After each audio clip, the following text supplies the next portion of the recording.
पटैले छोड़ी सैया के मजा मिल तब एगो छौड़ा पटैले छोड़ी सैया के मजा मिल तब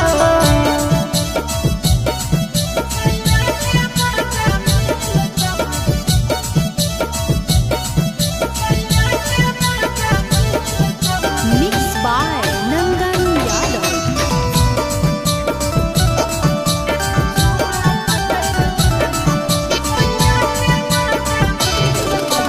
रानी गे अभी हो जवानी चढ़ल सजन बनैले मन रहत भरल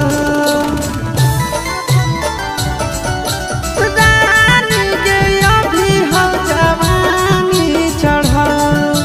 सजन बनैले मन रहत भरल छोड़ी करे टराई पढ़ल लभ के पढ़ाई पलंगिया खूबे गहिल त छोड़ी करे टराई पढ़ल लभ के पढ़ाई पलंगिया खूबे गहिल त एगो छौड़ा पटैल छोड़ी सैया के मजा मिल त एगो छौड़ा पटैल छोड़ी सैया के मजा मिल त